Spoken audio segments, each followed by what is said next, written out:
बड़े सगीर पाक व हिंद के ज़माने में 3 भाई रहा करते थे। वो तीनों भाई गांव के ज़मींदार की ज़मीनों में काम किया करते थे। उन तीनों भाइयों का नाम असलम, दीनू और बदरी था। तीनों भाइयों में बेहद प्यार और मोहब्बत थी। वो तीनों भाई दिन भर खेतों में काम करते रहते और सारा गांव उनकी मेहनत और ईमानदारी का कायल था। उन तीनों भाइयों का जब भी जिक्र आता तो लोग उन्हें 3 भाइयों के नाम से याद किया करते थे। दर हकीकत वो तीनों भाई क्या थे? कहीं कहीं के भटके हुए मुसाफिर जो काफ़ी अरसे से एक साथ मिलकर रह रहे थे और एक साथ काम कर रहे थे। वो तीनों एक एक करके एक दूसरे से मिले थे। उनके माँ बाप, उनके आबाओ अजदाद, यहाँ तक कि उनके बीवी बच्चों की भी कोई खबर नहीं थी। लेकिन वो तवील अरसे से एक साथ ही रह रहे थे। गांव की नई नस्ल तो इस बात से बिल्कुल ही नाखबर थी कि वो तीनों भाई हैं कि नहीं। असलम, दीनू और बदरी सारा दिन खेतों में काम करते रहते। उन तीनों भाइयों का कहीं कोई ठिकाना नहीं था। इसलिए उन तीनों भाइयों ने उन्हीं ज़मीनों के बीचों बीच 3 झोपड़ियाँ डाल रखी थी। शाम होते ही वो झोपड़ियों के बाहर ही एक एक चारपाई डाल लेते और बैठ जाते। सर्दी होती तो लकड़ियाँ जलाकर आग सेक लेते और काम से फारिग होने के बाद सारी शाम उनकी बातें करते हुए गुजर जाती और नींद आती तो वहीं पर सो जाते। गांव का जमींदार उनके काम से बहुत खुश था और साथ ही साथ उसे इस बात की तसल्ली भी थी कि वो तीनों उसके खेतों का पहरा देते हैं। असलम, दीनू और बदरी को बहुत अरसा एक दूसरे के साथ रहते हुए गुजर गया था, इसलिए वो एक दूसरे से अच्छी तरह से वाकिफ थे और साथ ही साथ इस बात से भी कि वो तीनों एक दूसरे से मिलने से पहले मुंझे हुए चोर थे। लेकिन कभी भी उन्होंने खुलकर एक दूसरे से जिक्र नहीं किया था। मगर गांव के किसी और फर्द को इस बात की कानो कान खबर नहीं थी। यूं ही दिन गुजर रहे थे। एक शाम वो अपने कामों से फारिग हो गए थे और अपनी अपनी झोपड़ियों के बाहर चारपाइयों पर बैठे थे। उन्होंने आग जला रखी थी तो न जाने क्यों बदरू के दिल में एक अचानक से एक ख्याल आया कि भाइयों, हम इतने अरसे से एक साथ रह रहे हैं और हम एक दूसरे से बाखूबी वाकिफ़ हैं। हमें यह भी पता है कि हम एक दूसरे से मिलने से पहले चोर रह चुके हैं। लेकिन चूंकि अब हम अपना एक एक नवाला अपनी मेहनत मजदूरी करके खाते हैं तो न जाने मुझे क्यों ये बात जानने में दिलचस्पी होती है कि आखिर ऐसा क्या हुआ जो मेरी तरह तुम दोनों ने भी सच्ची तौबा कर ली और चोरी छोड़ दी। ये सुनकर असलम, जो उन तीनों में सबसे बड़ा था, वो हल्की सी मुस्कुराहट के साथ बोला, अरे मियाँ रहने दो, गड़े हुए मरते ना ही उखाड़ो तो अच्छा है। लेकिन बदरी के साथ साथ दीनों ने भी कहा कि नहीं असलम भैया, आज एक दूसरे को अपने अपने राज बता देते हैं। तीनों ने एक दूसरे को रजामंदी दी। इसके बाद वहाँ चंद लम्हों के लिए खामोशी छा गई और वो ढलती हुई शाम उन्हें माजी की यादों की तरफ घसीटती हुई ले गई। असलम चंद लम्हों के लिए खामोश हो गया। फिर कुछ देर के बाद उसने सन्नाटा तोड़ा और कहा कि भाइयों, मैं अपनी जवानी में बहुत ही फुर्तीला और चाको चौबंद चोर रह चुका हूँ। किसी भी किस्म का ताला खोलना मेरे लिए कोई मुश्किल नहीं था। लेकिन एक दिन मैंने एक ऐसी चोरी की जिसने मेरी जिंदगी बदल कर रख दी। ये कहकर असलम चंद लम्हों के लिए फिर खामोश हो गया और फिर कुछ सोचते हुए बोला, हमारे गांव के करीबी गांव में एक रईस खातून रहा करती थी। लोग उसे अम्मा जी कहकर पुकारा करते थे। बहुत ही सलीकामंद और बावकार शख्सियत की मालिक थी। वो अपने असूलों की इतनी पक्की थी कि उसकी मिसाल दुनिया पर नहीं मिलती। और रईस ऐसी कि जैसे वो किसी मुल्क की बादशाह हो। कोई कहता कि इसके बेटे अमेरिका में रहते हैं जो इसके पास इतनी दौलत है, और कोई कहता कि इसकी लॉटरी लगी है। उसके साथ नौकरों की एक बड़ी फौज थी जो उसका ख्याल तो रखते थे मगर उसका कोई अपना नहीं था। ये सब जानने के बाद मुझे अपना काम और भी आसान लगने लगा। और सबसे बड़ी बात ये कि उनके दर से कोई भी सवाली खाली हाथ नहीं जाता था। किसी के यहाँ कोई शादी होती या कोई गम, वो हर किसी के साथ भलाई किया करती थी। उसकी ये सुनी सुनाई शोहरत ने मेरे दिल में उसकी तरफ कशिश पैदा कर दी और मैं हर वक्त उसकी हवेली में चोरी करने के लिए सोचता रहता। फिर मैंने उसकी हवेली की तहकीक करने का सोचा और मैं उसकी हवेली पर जाकर मैंने वहाँ पर काम मांगा। उसने मुझे काम पर रख लिया। मैंने 4 माह तक वहाँ पर काम किया और मैंने जितना वक्त भी वहाँ पर गुजारा उसने एक पैसे की भी मुझसे बदगुमानी नहीं की। जिस दिन मैंने काम छोड़ा उसने एक एक रुपए का हिसाब करके मेरी हथेली पर रख दिया और मेरे इतना दिन काम करने के लिए उसने दिल से शुक्रिया अदा किया। मेरा काम हो चुका था। मैं उसके घर के एक एक कोने से वाकिफ हो चुका था और इस बात से भी कि उसके घर में एक ऐसा कमरा है जहाँ पर उसके सिवा कोई नहीं जा सकता था। और मुझे इस बात का यकीन था कि ज़रूर इसके उसी कमरे में बहुत ही माल दौलत छुपा होगा। मैं बस काम छोड़कर अपने गांव वापस आ गया ताकि उसे इस बात का मुकम्मल यकीन हो जाए कि मैं वहां से जा चुका हूं। मैं अपने गांव में आ जाने के बाद 6 माह तक अपने गांव में ही रहा। फिर उसके महल में सफाया करने के इरादे से उसके महल की तरफ रवाना हो गया। सर्दियों की रातें लंबी होती हैं। मैं गाँव पहुँच कर उसकी हवेली के पिछले हिस्से की तरफ चला गया और मैंने तोड़ फोड़ का और खुदाई का सारा सामान एक तरफ छुपा दिया। रात फैलती हुई जा रही थी और सर्दी बढ़ती हुई जा रही थी। यहाँ तक के दरख्तों पर बैठे हुए उल्लू भी बोल बोल कर खामोश हो गए। मैं दबे पाँव उसकी हवेली के पिछले रास्ते से उसकी उसी झोपड़ी की जानिब बढ़ा। मैंने उस कमरे के करीब जाकर देखा तो उस कमरे के दरवाजे पर एक पुराना सा ताला लगा हुआ था। मैंने उस पर हथौड़े से वार किया तो वो एक ही वार में टूट गया। मेरी तरह मेरे हथियार भी होशियार थे, जिनकी चोट से सिर्फ हल्का सा शोर होता। दरवाज़ा खोलकर मैं कमरे में दाखिल हो गया। कमरे में बहुत ज़्यादा अंधेरा था। मैंने एक माचिस की तीली को जला लिया। उस माचिस की तीली की रोशनी से मुझे सामने रखा हुआ एक दिया ही नजर आया। मैंने आगे बढ़कर उसे जला लिया। कमरे में जैसे ही रोशनी फैली तो मेरी आंखें खुली की खुली रह गईं। मैंने देखा कि कमरे में बहुत सारे संदूक रखे हुए थे। मुझे यूं लगा कि जैसे कारून का खजाना मुझे मिल गया हो। कमरे में एक तरफ एक बड़ा सा संदूक भी रखा हुआ था, जिसे देखकर मेरे दिल में यह ख्याल आया कि सुबह तो होने को है, तो क्यों ना सबसे बड़ा संदूक खोलकर इसका सारा सामान ले जाता हूँ। बाकी के संदूक मैं फिर ले जाऊंगा। मैंने उस बड़े संदूक के ऊपर रखे हुए 4 छोटे संदूक उतार कर एक तरफ रखे और फिर उस बड़े संदूक को लगा हुआ ताला तोड़ा। संदूक का ढक्कन खुलते ही मेरी सारी उम्मीदों पर पानी फिर गया। उसमें कपड़े रखे थे और कपड़े बच्चों के थे, जिन पर किरचियाँ और उनके नाम और उम्रें लिखी हुई थी। मैंने जल्दी जल्दी कपड़ों को इधर उधर फरोलना शुरू कर दिया, लेकिन मुझे वहाँ पर कुछ नहीं मिला। मुझे उस बूढ़ी औरत पर बहुत ज़्यादा गुस्सा आ रहा था। फिर मैंने दूसरा संदूक खोला, फिर तीसरा, और इसी तरह एक एक करके मैंने सारे संदूक खोल डाले, लेकिन मुझे वहाँ पर कुछ नहीं मिला। लेकिन मुझे एक संदूक के अंदर से एक छोटी सी डिबिया मिली और साथ ही मेरे कान में एक मुर्गे के अजान देने की आवाज़ आई, जिससे मुझे अंदाज़ा हो गया कि सुबह होने को है। मैंने वो छोटी सी डिबिया अपने साथ ली और वहाँ से फरार हो गया। मेरा ख्याल था कि इस डिबिया में ज़रूर हीरे मोती होंगे। घर पहुंचकर मैंने उस डिब्बी को खोला तो मुझे एक और धचका लगा। उसमें बेशुमार सुइयाँ थी, छोटी से लेकर बड़ी तक, और उसी छोटी सी डिब्बी में एक पर्ची भी थी। मैंने उस पर्ची को खोलकर देखा तो उस पर लिखा था कि ये सुइयाँ मेरी कामयाबी का जरिया हैं। मेरे पास जितनी भी दौलत है मैंने इन सुइयों के जरिए कमाई और अब मैं इसी दौलत से अपनी आखिरत कमा रही हूँ। मेरी औलाद मुझे बचपन की यादों के साथ मुझे छोड़कर बाहर कमाने निकल गई और मुझे पलटकर कभी नहीं देखा। मैं इन कपड़ों के सहारे ही, जिनमें से मुझे उनकी खुशबू आती है, अपना गुजर बसर कर रही हूँ और मैंने ये कपड़े सिलाई करके ही इतनी दौलत कमाई है। शायद उसे अपनी यादें महफूज रखने का शौक था, इसलिए उसने ये सब कुछ लिखकर उन सुइयों के साथ इस डिबिया में रखा था। लेकिन उसके बाद मेरा दिल ही बदल गया। मुझे खुद से शर्म आने लगी और मैं ये चोरी की दुनिया छोड़कर अपनी मेहनत मजदूरी करने के लिए निकल आया और यहाँ तुम सब के साथ आकर मिल गया और यहाँ पर मेहनत मजदूरी करने लगा। फिर कुछ देर के बाद दीनू ने खामोशी को तोड़ा और कहने लगा कि मेरी ज़िंदगी भी एक ऐसे वाक़ये ने बदली जो मैंने कभी सोचा भी नहीं था। कम उम्री में ही मैंने चोरी करना शुरू कर दी और बाप की दौलत मैंने जल्द ही उड़ा दी। उसके बाद जब भी मुझे पैसों की ज़रूरत होती तो मैं गाँव के एक अमीर आदमी के ईंटों के भट्टे पर मजदूरी करता। मैं काम पर कम ही जाता था क्योंकि काम करने की मुझे आदत नहीं थी, इसलिए मुझे उजरत भी कम मिलती थी। आमदन कम और खर्चा ज़्यादा था। अब इस मसले के हल के लिए मैंने एक रास्ता अख्तियार किया और वो रास्ता था चोरी का। मैं छोटी मोटी चोरी करता और इससे मेरा काम हो जाता और बस कभी कभार ही मजदूरी पर चला जाता। एक रोज़ मेरे साथी मजदूर बात कर रहे थे कि भट्टे का मालिक इतना अमीर है लेकिन फिर भी वो एक छोटे से मकान में रहता है। दूसरे ने कहा कि मैंने तो ये सुन रखा है कि उसने अपनी सारी दौलत अपने भट्टे के पीछे अपनी ज़मीनों में छुपा रखी है। यह सुनकर मेरे 14 तबक रोशन हो गए। बस फिर क्या था, मैं शाम को काम से फारिग होकर मालिक के पास गया। मुझे ज़मीनों पर काम करने के लिए रख लें, भट्टे का काम मुझसे नहीं होता। यह सुनकर उसने फ़ौरन मुझे वहाँ पर काम पर रख लिया। उसने कमान यानी गन्ने की फसल उगाई हुई थी। मैं वहाँ पर काम कम करता और ज़मीनों की खुदाई ज़्यादा। मुझे बस उसकी दौलत का लालच था। एक दिन मैंने देखा कि वो भट्टे का मालिक आया और एक जगह ज़मीन पर बैठ गया और एक गन्ना तोड़कर उसे खाने लगा। अगले रोज़ भी ऐसा ही हुआ और मैंने ये देखा कि वो एक ही जगह से गन्ना तोड़कर खाता है।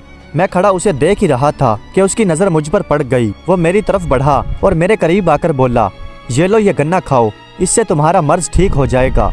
चूँकि मैंने उससे झूठ बोल रखा था इसलिए मैंने वो गन्ना चुपचाप लेकर खा लिया। अगले दिन भी उसने मुझे गन्ना दे दिया और मुझसे रहा नहीं गया। मेरे दिल में ये शक पैदा हुआ कि हो ना हो यहाँ पर ज़रूर कोई ख़ास बात है।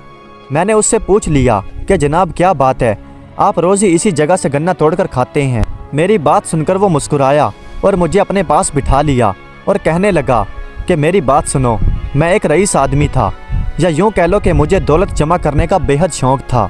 لہٰذا میں نے بہت سارے سونے کے سکے، سونے کے اینٹیں اور بہت کچھ جمع کر لیا اور میں نے اس ساری دولت کو ایک کمرے میں جمع کر دیا۔ پھر میں نے سوچا کہ اس دولت کی حفاظت کے لیے بھی کوئی پہرے دار ہونا چاہیے۔ پھر مجھے یہ بھی خیال آیا کہ کوئی بھی آدمی اس کا پہرا ایمانداری کے ساتھ نہیں دے پائے گا، کیا کروں کہ مال بھی محفوظ ہو جائے اور پہرا بھی دیا جائے۔ اچانک مجھے بچپن کی خزانوں کی کہانیاں یاد آ گئیں۔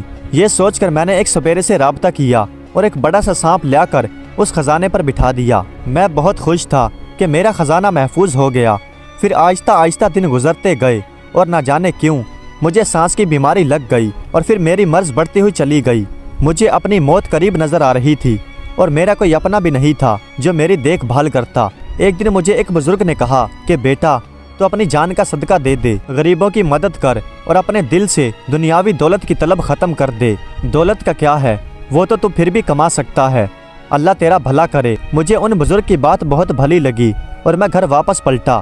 میں خزانے کے کمرے میں گیا تو میں حیران رہ گیا کیونکہ وہ مجھے بھی غصے سے دیکھ رہا تھا۔ میں نے دھوکے کے ساتھ سانپ کو مار ڈالا اور اسے گاؤں کے غریب آدمی کی زمین میں دفنا دیا اور میں نے اپنی دولت کا 90% حصہ غریبوں میں تقسیم کر دیا۔ کسی غریب کی مدد کی اور کسی کو صدقہ دیا۔ پھر ایک دن میں ایک حکیم کے پاس گیا۔ میرا مرض بہت زیادہ بڑھ چکا تھا۔ میں حکیم صاحب کے پاس گیا تو حکیم صاحب کہنے لگے کہ تمہارا مرض اب لا علاج ہو چکا ہے، تم زیادہ سے زیادہ صرف 1 ماہ جی سکو گے۔ میں سخت رنجیدہ ہو گیا۔ زندگی کس کو پیاری نہیں ہوتی۔ میں نا امیدی کے عالم میں پیدل چلتا ہوا آ رہا تھا۔ چلتے چلتے میری سانسیں سوکھنے لگیں اور ساتھ ہی مجھے ایک گنے کا کھیت نظر آیا۔ میں نے قریب جا کر کھیت کے مالک سے کہا کہ بھائی میں دمے کا مریض ہوں اور چند سانسوں کا مہمان ہوں۔ یہاں سے گزرتے وقت تمہارا کھیت دیکھا تو میرا گنا کھانے کو دل چاہا، اگر تمہاری اجازت ہو تو میں ایک گنا توڑ کر کھا لوں۔ وہ نیک شخص کہنے لگا کہ بھائی جتنے دل چاہے تم کھا لو۔ میں نے ایک گنا توڑا اور قریب پڑے ایک بڑے سے پتھر پر بیٹھ کر اسے کھایا۔ پھر میں گھر چلا گیا اور یوں ہی 3-4 دن گزرے۔ میں نے خود میں کچھ بہتری محسوس کی، میرے سانس بھی درست تھے اور میرا جسم بھی تندرست لگ رہا تھا۔ میں اس کیفیت پر حیران تھا۔ میں نے سوچا کہ کیوں نہ میں حکیم صاحب کے پاس جا کر ان سے ملتا ہوں۔ میں ان کے پاس گیا، انہوں نے میرا معائنہ کیا تو وہ مارے خوشی کے پاگل ہو گئے اور مجھے گلے لگا لیا اور کہا کہ بیٹا یہ معجزہ کیسے ہو گیا؟ میں نے حیران ہو کر پوچھا کہ کیسا معجزہ؟ وہ کہنے لگے کہ بیٹا تمہاری بیماری جڑ سے ختم ہو چکی ہے، اب تم صرف کمزور ہو، بیمار نہیں۔ انہوں نے مجھ سے پوچھا کہ تم یہ بتاؤ کہ تم نے کہاں سے اپنا علاج کروایا؟ میں نے کہا حکیم صاحب میں نے کہیں سے علاج نہیں کروایا۔ پھر انہوں نے پوچھا کہ اچھا یہ بتاؤ کہ تم نے اس دوران کیا کچھ کھایا؟ پھر میں نے انہیں سب کچھ بتانا شروع کر دیا۔ وہ میری ساری باتوں کو تفصیل سے سن رہے تھے۔ میں نے انہیں بتایا کہ نہ میں کسی سے ملا اور نہ میں نے کچھ کھایا، البتہ جس روز میں آپ سے ملا تھا تو آپ سے ملنے کے بعد میں یہاں سے گھر واپس جا رہا تھا، راستے میں نے ایک گنا توڑ کر اسے کھا لیا۔ جب میں نے گنے کا ذکر کیا تو وہ مجھ سے کہنے لگے کہ بتاؤ تم نے وہ گنا کہاں سے توڑا، مجھے اس جگہ پر لے چلو۔ میں انہیں اس جگہ پر لے گیا۔ وہاں پہنچ کر میں نے وہ پتھر دیکھا جہاں بیٹھ کر میں نے گنا کھایا تھا۔ حکیم صاحب نے وہاں پہنچ کر اسی جگہ پر کھدائی شروع کر دی جہاں سے میں نے گنا توڑا تھا۔ کچھ دیر کی کھدائی کے بعد اس زمین کے نیچے سے ایک مردہ سانپ نکل آیا۔ میں نے سانپ کو دیکھا تو میں پہچان گیا کہ یہ تو وہی مردہ سانپ ہے جو میرے خزانے کا پہرے دار تھا اور یہ پتھر اس جگہ کی نشانی تھی۔ یہ دیکھ کر وہ حکیم صاحب کہنے لگے کہ بیٹا تمہارے مرض کا واحد علاج یہ سانپ سے تیار کردہ دوا تھی، لیکن اس سانپ کا ملنا ناممکن تھا اور تمہارے پاس وقت کم تھا، اس لیے میں نے تمہیں لا علاج کہہ دیا تھا، لیکن جسے اللہ رکھے اسے کوئی نقصان نہیں پہنچا سکتا۔ یہ میری اس نیکی کا صلہ تھا جو میری شفا کا باعث بنی۔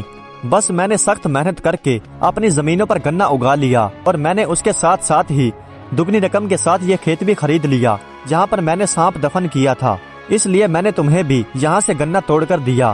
اس کا واقعہ میرے دل میں اتر گیا اور میں نے سب کچھ سچ سچ اسے بتا دیا اور پھر میں وہاں سے آ گیا اور پھر کبھی چوری نہ کرنے کا ارادہ کر لیا، کیونکہ اللہ کی رضا سے بڑھ کر اور کچھ بھی نہیں۔ اسلم اور دینو یہ سن کر بہت خوش ہو گئے اور پھر بدری کی واری آئی۔ رات زیادہ ہو چکی تھی، اس لیے وہ اپنی چارپائیوں پر لیٹ کر سو گئے اور صبح ہوتے ہی اپنے کام پر چلے گئے۔ سارا دن وہ کام کرنے کے بعد شام کو پھر وہ اپنی چارپائیوں پر آ گئے۔ اسلم اور دینو اب بے صبری کے ساتھ بدرو کی کہانی سننے کا انتظار کرنے لگے کہ آخر اس کے ساتھ بھی ایسا کیا ہوا جس نے بھی چوری کرنے سے سچی توبہ کر لی۔ بدری نے ایک ایک لسی کا گلاس اپنے منہ بولے بھائیوں کے ہاتھوں میں تھمایا اور ایک لمبی سانس لے کر اپنی داستان کہنا شروع کی۔ بھائیوں میں کسی گاؤں میں نہیں बल्कि एक शहर में रहने वाला था। मैं एक फेरी वाले के साथ रहकर मजदूरी करता था। हम 3-4 आदमी मिलकर एक किराए के मकान में रहते थे। उसका जो भी किराया होता हम 3-4 आदमी मिलकर वो अदा कर देते। किराया ज्यादा नहीं था, लेकिन मेरी आमदन बहुत कम थी, लिहाजा मैं अपने मालिक की रकम में से कुछ रकम चुरा लेता और उसके अलावा भी छोटी मोटी चोरी कर लिया करता। कुछ अरसा तो यूं ही गुजर गया। फिर उसके बाद हमारे ऊपर वाले मकान में एक नौजवान रहने के लिए आया। कुछ ही रोज में मेरी उसके साथ अच्छी दुआ सलाम हो गई थी। फिर मुझे पता चला कि वो कोई काम नहीं करता, लेकिन एक नंबर का अयाश था। हर वो काम करता जिसकी हमारे मुआशरे में ममानत है। मैं अक्सर इस बात को सोचा करता था कि इसके पास पैसे कहाँ से आते हैं। फिर मुझे तहकीक के बाद पता चला कि दर हकीकत वो एक रईस बाप का बेटा था। फिर मैंने अपना अगला शिकार उसे बनाने का पक्का इरादा कर लिया और फिर जैसे तकदीर को मेरी ये बात पसंद आ गई हो। फिर अगले रोज एक अजनबी आदमी ने आकर मुझे बताया कि रिहान ने तुम्हारे लिए एक पैगाम भेजा है कि कल रात वो एक शराब के अड्डे से पकड़ा गया है और हवालात में बंद है। उसने अपने वालिद का पता तुम्हें भेजा है और वो चाहता है कि तुम उसके बाप के पास जाकर उसके लिए कुछ रकम लेकर आओ। मेरी तो जैसे ईद हो गई हो। मेरे ख्वाब मुझे हकीकत में ढलते हुए आंखों के सामने नजर आ रहे थे। मैं अगले ही रोज उसके गांव पहुंच गया। वहां पहुंचकर मुझे पता चला कि उसका बाप एक अफसर फौजी रह चुका है, जिसके 4 बेटे हैं और वो सिर्फ अपने बाप की दौलत पर ही अयाशी करते हैं। मैंने बहती गंगा में हाथ धोने का सोच लिया। मैंने सोचा क्यों ना रिहान के साथ साथ अपने लिए भी कुछ दौलत वसूल ली जाए। चनाचे मैं उनके पास जाने की बजाय मस्जिद में ठहर गया और फिर अगले रोज रिहान के बाप के पास गया और उन्हें सब कुछ बता दिया। वो मेरी बातें सुनकर आबदीदा हो गए और उनकी आंखों से आंसू बहने लगे। वो वहाँ से उठे और अपने आंसू पोंछते हुए बाहर निकल गए। मुझे इस बात की हैरत हुई। मुझे लगा कि वो बैंक करवाना हुए हैं। मैं इसी बात की तहकीक करने के लिए उनके पीछे पीछे चल पड़ा। वो एक बस में सवार हो गए। मैं भी अपना मुंह लपेटे उसी बस में सवार था। बस चलते चलते दूसरे गांव में पहुंच गई। दूसरे गांव पहुंचकर रिहान के वालिद एक कब्रिस्तान पहुंच गए। वहां एक कोने में एक दीवार के साथ एक दरख्त के साए में 3 नन्ही नन्ही कब्रें थी। वो उन कब्रों के करीब जाकर खड़े हो गए। मैं भी ये सब कुछ मंजर छुपकर देख रहा था। फिर वो कब्रों के करीब बैठकर अपने आंसू बहा रहे थे और उन कब्रों पर हाथ फेर रहे थे, हत्ता कि उनके आंसुओं से कब्रों की मिट्टी तर हो गई। शाम तक यही चलता रहा। फिर वो वापस आ गए और मैं भी उनके साथ आ गया। फिर रात जैसे तैसे गुजर गई। जब अगली सुबह मैं उनके घर के करीब पहुंचा तो वो वैसे ही बस में सवार हुए और उसी कब्रिस्तान जा पहुंचे और उन्हीं 3 कब्रों के करीब बैठकर उसने सारा दिन गुजार लिया। कभी रोते, कभी उन कब्रों से बातें करते और कभी हाथ जोड़कर माफिया मांगते और यूं दूसरा दिन भी गुजर गया। मुझे ये बात परेशान कर रही थी और मैं रात भर उन्हीं तीनों कब्रों के बारे में सोचता रहा। कभी कभी तो मुझे ख्याल आता कि मैं उन कब्रों के करीब जाऊं और उन्हें खोद कर देखूं कि उनमें ऐसा क्या है, लेकिन फिर मुझे खौफ आ जाता। तीसरे दिन भी मैं उनके घर के करीब पहुंचा। मैं जैसे ही उनके करीब गया तो वो मुझे नजरअंदाज करके आगे निकल गए। मैंने सोचा कि ये क्या, इन्हें तो अपने बेटे की फिक्र नहीं। खैर मैं भी उनके पीछे कब्रिस्तान पहुंच गया। अभी मैं देख ही रहा था कि वहाँ पर 2 आदमी आ गए।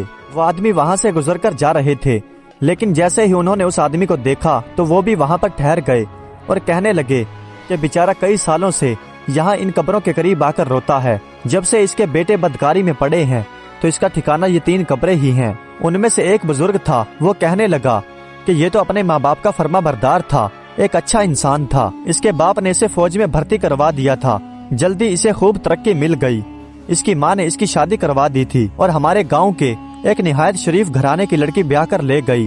वो ज्यादा पढ़ी लिखी नहीं थी, लेकिन इतनी सलीकेमंद थी कि उसने इसके माँ बाप की खूब खिदमत की और इसके घर को जन्नत बना दिया था। इसके घर एक बेटा हुआ। जब दूसरे लड़के की पैदाइश की बारी आई तो इसने अपनी बीवी से ख्वाहिश जाहिर की। ये चाहता था कि इसके घर सिर्फ बेटे की पैदाइश हो ताकि इसकी नस्ल आगे तरक्की कर सके। उसकी बीवी कहने लगी कि बेटा या बेटी पैदा करना उसके अख्तियार में नहीं, ये तो अल्लाह पाक के अख्तियार में है। लेकिन ये ना माना। इसकी इतनी जिद से इसके वालिदैन भी परेशान हो गए। लेकिन फिर वही हुआ जिसका डर था। ये एक बेटी का बाप बन गया। इसने अपनी बीवी को खूब जलील किया और अपनी ही बेटी को बद्दुआएं देता रहा। खुदा ने भी इसकी दुआ कबूल कर ली और न जाने क्या सबब हुआ कि इसकी बेटी 2 माह में ही मर गई। इसकी बीवी को बहुत सदमा हुआ, लेकिन ये बहुत खुश था। 1 साल गुजर गया। इसकी बीवी फिर उम्मीद से हुई। इस बार भी उसने जिद लगा ली कि इस बार भी बेटा ही पैदा हो।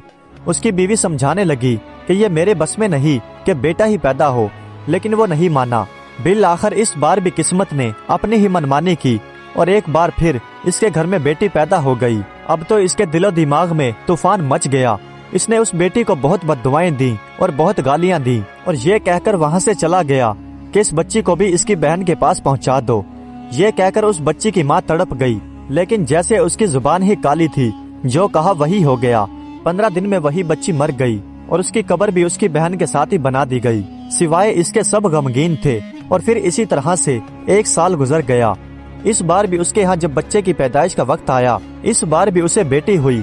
बस फिर क्या था, उसने अपनी बीवी को तलाक दे दिया और उसे मायके में छोड़ आया। न जाने अल्लाह को क्या मंजूर था कि 4 माह के बाद वो बच्ची भी अल्लाह को प्यारी हो गई और तीनों बहनों की कब्रें यहाँ पर बन गईं। और इस फौजी अफसर ने दूसरी शादी कर ली। इसकी दूसरी बीवी पहली बीवी के बिल्कुल बरक्स निकली। उसने इसके वालिदैन को इस कदर तंग किया कि वो आगे पीछे साल में गुजर गए और इसके साथ ही अल्लाह ने इसकी दिली मुराद भी पूरी कर दी। इसे 1-2 नहीं बल्कि 4 बेटे दिए। बेटों की पैदाइश पर इसका सर खुशी और फखर से ऊंचा हो गया। लेकिन अफसोस, ये खुद तो अपनी ड्यूटी पर होता, लेकिन इसकी बीवी जैसे खुद थी उसने वैसे ही बच्चों की परवरिश की। उसने उन्हें किसी काम का ना बनाया और रही सही कसर उसकी दौलत ने पूरी कर दी। वो चारों बेटे शराब नोशी और दूसरे बुरे कामों में पड़ गए। उन्होंने इसका 1-1 रुपया जाया कर दिया, हत्ता कि इसके लिए कुछ भी न छोड़ा। हत्ता कि इसने जो इज्जत कमाई थी वो भी मिट्टी में मिला दी। अब इसे अपनी बेटियों और अपनी गलती का एहसास हुआ है। अब इसे अपने बेटों की कोई जरूरत नहीं। बस अब ये दिन भर इन नन्ही कब्रों के करीब आकर बैठा रहता है। इसके बेटों ने इसके पास एक फूटी कौड़ी भी नहीं छोड़ी और जो कुछ भी थोड़ा बहुत बचा था वो इसका छोटा बेटा लेकर निकल गया।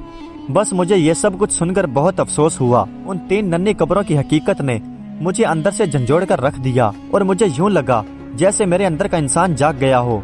अब मैं खामोशी के साथ वहाँ से वापसी के लिए रवाना हो गया। अब मुझे समझ आ गया था कि क्यों उन्होंने रिहान की रिहाई के लिए कुछ न दिया, क्योंकि उनके पास देने के लिए कुछ था ही नहीं। इसके अगले रोज ही मुझे पता चला कि रिहान के वालिद इंतकाल कर गए हैं। ये सुनकर मुझे और भी सदमा हुआ और मैंने उनकी नमाज जनाजा अदा की। मेरे सामने एक बेबस आदमी की मैयत थी। वो इंसान जिसे लूटने की गर्ज से मैं आया था। मुझे अपने आप पर बहुत दुख हुआ। मैंने उसी वक्त चोरी करने से सच्ची तौबा कर ली और सब कुछ छोड़कर यहाँ पर आ गया। बदरी ये सब कुछ सुनाते सुनाते रोने लगा। इसके बाद उन तीनों ने हमेशा एक साथ रहने और एक दूसरे का सहारा देने का वादा किया। प्यारे दोस्तों, उम्मीद करता हूँ कि आज की ये सच्ची कहानी आपको पसंद आई होगी। अगर वीडियो अच्छी लगी हो तो कमेंट्स में अपनी राय का इजहार जरूर कीजिएगा। हमारे चैनल को सब्सक्राइब कर दीजिएगा। वीडियो देखने का बहुत बहुत शुक्रिया।